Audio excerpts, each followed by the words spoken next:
Les indices de la Terre plate, partie 4, Shell Beach. C'est la quatrième partie d'une série qui peut vous aider à appréhender le concept de la Terre plate sur laquelle nous vivons et qui est impliqué dans le fait de nous l'avoir caché. Cet indice couvre le design quasi parfait du modèle de la Terre plate et détaille en partie la logique qui sous-tend les décisions prises. Cela sonne comme une énorme tâche, et ça l'est. Mais pour commencer, regardons quelque chose de petit, comme ce petit bonhomme. Prenez une souris ordinaire et mettez-la dans une cage en verre. Je dis une souris, mais vous pouvez aussi faire ça avec un serpent, un lézard ou un insecte. Ça ne fait pas de différence pour cet exercice. Les gens s'identifient à la souris car ils ont l'habitude de les voir comme cobayes dans les laboratoires. La souris a une bonne image. Elle est vue comme innocente et inoffensive. Le parfait sujet pour des tests. Je n'ai encore jamais vu personne avoir un problème avec les souris de laboratoire. Donc, on met la souris dans la cage pour la première fois et la réaction est toujours la même. Elle explore son environnement et plus particulièrement les sorties possibles qu'elle pourrait utiliser. Elle explore chaque centimètre carré de sa cage en verre et à un moment s'installe dans l'acceptation que ces murs sont solides et qu'ils sont là pour durer. De temps en temps, elle répétera ce processus pour s'assurer que rien n'a changé aux frontières de sa cage. Ce qu'elle ne fait pas, c'est agir comme elle le ferait à l'état sauvage, car elle réalise qu'elle est en captivité, la cage en verre ne ressemble en rien à son environnement naturel. Vous pouvez mettre la cage en pleine forêt, peut-être qu'elle s'y sentira mieux, mais elle aura toujours conscience d'être limitée contre sa volonté et s'installera dans des habitudes qui ne lui sont pas naturelles. Vous pouvez faire la même chose avec d'autres petits animaux comme le serpent, le lézard ou l'insecte. Cela ne fera aucune différence. Le résultat sera invariablement le même processus de recherche répétée d'issue, puis l'acceptation. Maintenant, prenez le même animal et mettez-le dans une réserve sauvage protégée de 160 km², entourée d'une barrière similaire à celle de sa cage. L'animal ne se mettra pas à chercher et à tester les frontières de la réserve, principalement parce qu'il ne les voit pas. Il peut se passer des jours, des semaines avant qu'il ne rencontre la limite. La routine d'un animal est ce qu'elle doit naturellement être. Manger, dormir, se reproduire. Il fait ce qu'il ferait dans la nature.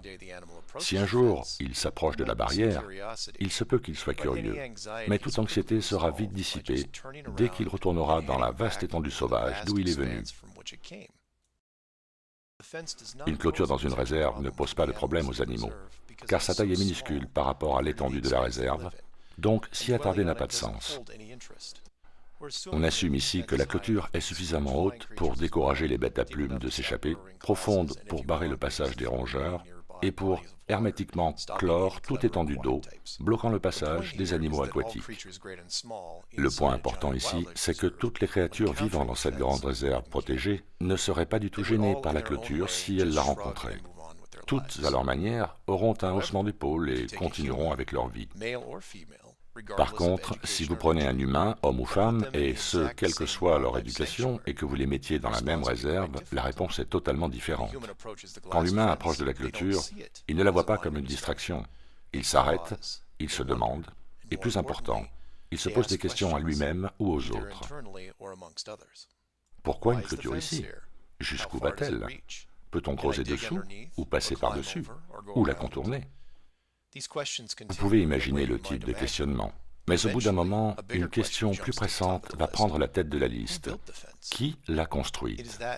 Et c'est ce qui change non seulement le type de questionnement, mais aussi comment l'être humain voit son monde. La réserve sauvage va soudainement lui apparaître plus petite. Chaque nouvelle clôture découverte réduira artificiellement l'étendue initialement perçue, même si ses dimensions n'ont pas changé. En peu de temps, la préservation de son habitat va perdre de son importance. La clôture, c'est l'inconnu, c'est la peur. Elle provoque d'intenses spéculations chez lui. Au long cours, l'importance de son habitat va encore diminuer à cause de cette clôture, et la raison de l'obsession que celle-ci provoque est simple. C'est là, c'est réel, il peut la voir et peut-être même la toucher. Ajoutez d'autres humains à l'équation et vous augmentez la disparité de la situation par ordre de grandeur. Avez-vous vu la clôture? Savez-vous depuis combien de temps elle est là? Connaissez-vous quelqu'un qui l'ait franchie? Elle était là avant nous. Qui en est responsable? Que peut-on faire pour amadouer ceux qui l'ont mise? Vous pouvez voir jusqu'où cela peut aller. L'hystérie collective à effet durable s'installe parmi la population et prend racine. La clôture est plus grande, plus ancienne et plus intelligente qu'ils ne le sont. Ça les force à l'humilité, ça les met en colère, et c'est permanent. Y a-t-il un pouvoir plus fort que ça? Ce n'est peut-être pas Dieu, mais cela y ressemble. Aucune civilisation, quelle que soit sa technologie, sa discipline ou son âge, ne pourrait supporter sa présence, car pour la psyché humaine, il y a trop de questions sans réponse, donc la vie ne pourrait progresser normalement. Pour résumer, une réserve sauvage protégée fonctionnerait pour 99,99% de toutes les formes de vie sur Terre. Pour les humains, cependant, il faudrait faire quelques modifications, ou alors juste une, mais majeure. Regardons quelques exemples de la manière de le faire et ensuite on développera. Le premier exemple d'échec se trouve dans le film Dark City de 1998. C'est un bon exemple pour avoir la bonne approche. Le préambule ici est le suivant. Une race supérieure crée de petites zones de terre plate entourées d'un dôme. Cependant, la conception est défaillante, car les villes sont construites jusqu'à la limite du bord extérieur sans marge d'erreur. Pour compenser ce fait, ils altèrent régulièrement la mémoire de la population, supprimant de facto toute enquête sur le long terme. Cependant, il y a toujours des anomalies dans les films, comme l'officier de police qui réalise que malgré qu'il se souvient être allé à un endroit nommé Shell Beach, il ne lui est pas possible de l'atteindre car Shell Beach se trouve dans le monde extérieur et n'a donc jamais existé.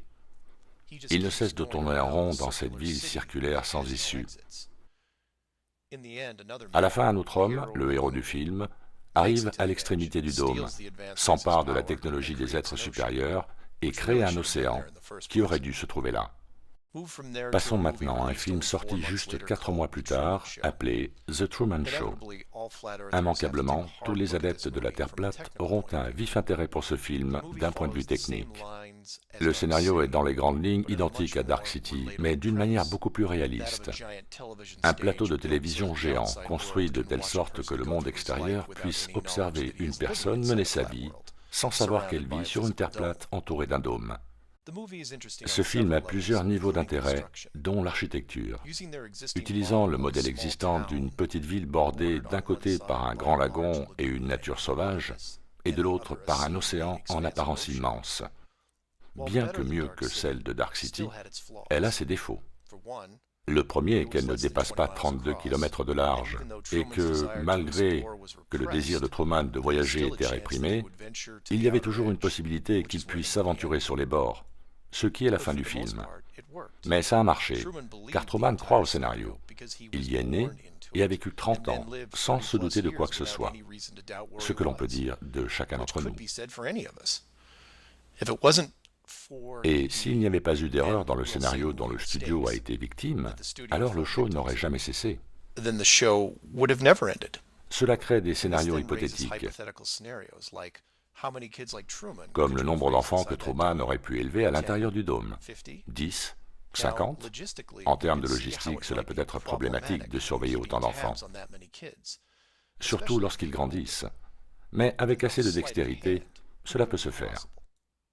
Une fiction identique fut réalisée dans le film Le Village en 2004, et même si le résultat fut très tortueux, le scénario était tout à fait réaliste. Un groupe d'idéalistes riches achète une grande parcelle de terre dans une réserve naturelle, crée un petit village inspiré du XVIIIe et y élèvent leurs enfants. Ils paient le gouvernement pour que les avions restent à l'écart et répandent le mythe que des monstres vivent dans la forêt. Pour ce qui est des enfants, ils vivent dans une petite ville de Pennsylvanie au XVIIIe siècle, dans laquelle ils sont nés. Quoi de surprenant? Si l'histoire continuait, les doyens, fondateurs du village, finiraient par disparaître, laissant les enfants transmettre leurs legs, sans le poids de la culpabilité, de savoir que leur monde n'était pas ce qu'il semblait être. Et n'oubliez pas que ça se déroule sans manipulation géographique, sans dôme. Cela nous ramène au nombre d'acteurs dont le Truman Show avait réellement besoin d'embaucher. En dehors de ceux responsables du placement du produit, les autres pouvaient juste vivre leur vie comme n'importe qui d'autre. Téléphoner à l'extérieur, aller au restaurant, regarder la télévision chez eux, etc. Mais je digresse. En admettant que la technologie soit disponible, combien de gens comme Truman pourrait-on garder dans un dôme, disons de la taille d'un État, de plusieurs centaines de kilomètres de large, peut-être même un millier? Et si la taille du dôme peut suivre une telle échelle, alors on parle de millions de kilomètres. Mais quand on atteint cette taille, quelque chose d'intéressant se produit. On n'a plus besoin d'acteurs. Ça a commencé comme un village, et juste en quelques générations, tout le monde a oublié, et chacun s'autocontrôle. Cela ne vous semble-t-il pas familier? En fait, plus le monde fermé est grand, moins il est nécessaire de le micromanager. Plus c'est grand, plus c'est facile. On en revient à la modification nécessaire à la race humaine. Pour faire vivre le mythe, tout en supprimant la supercherie des monstres dans les bois, ou l'idée qu'il est impossible d'aller à Shell Beach, vous introduisez le renforcement négatif graduel, ce qui crée l'illusion du choix. Disons par exemple que Truman navigue sur son bateau comme d'habitude, mais que cette fois, la taille du dôme, et donc de l'océan, est 2 fois plus grande. Quelle distance devra-t-il parcourir avant d'avoir faim, soif ou d'être épuisé? La fin du film serait alors dans le doute. Et si vous comparez ce scénario à ce que vous vivez maintenant, alors vous commencez à comprendre. Regardez la carte de la Terre plate à nouveau. Les continents groupés au centre, entourés de toutes parts par des centaines de kilomètres d'eau salée. Imaginez quelle distance supplémentaire les premiers voiliers auraient pu atteindre si les marins avaient pu boire l'eau sur laquelle ils naviguaient. Plus on s'approche de l'extrémité, plus la température chute et plus le nombre d'icebergs augmente. Si cela ne vous arrête pas, alors vous arrivez en Antarctique, ce qui représente un plateau à 3200 mètres d'altitude, sans végétation ou bétail indigène. Et si vous avez les moyens d'aller si loin, il restera devant vous une étendue infinie de glace et de neige. Il est facile de comprendre pourquoi si peu de gens ont fait le voyage. Comparez ça au plafond supérieur qui est beaucoup plus facile à maintenir. Vous diminuez le taux d'oxygène au fur et à mesure de la montée, et il devient de plus en plus difficile de respirer. Cela ralentit l'exploration des montagnes et décourage les vols à contrôle limité, comme les ballons. Gardez à l'esprit que le dôme n'a pas à être très haut par rapport à sa base. Avec les vols commerciaux plafonnant à 16 km et les fusées à moins de 650, le dôme aurait plutôt l'air d'un toit de stade. Tout dépend de comment vous placez la Lune, le Soleil et les étoiles. Un monde fermé avec ce genre de précautions pourrait contenir une population non soupçonneuse pendant, disons, 4500 ans. Ensuite, vous pouvez introduire le modèle du globe dans la communauté scientifique, avant que les progrès technologiques atteignent un niveau qui permette la découverte. Et 500 ans plus tard, nous voilà devenus une civilisation à l'intérieur d'une étonnante structure, vacant à nos occupations, pendant que les autorités se tiennent aux portes, craignant les conséquences d'une révélation. Faites vos propres recherches. Merci de votre attention. C'était Mark Sargent. msargent23@comcast.net or 303-494-6631.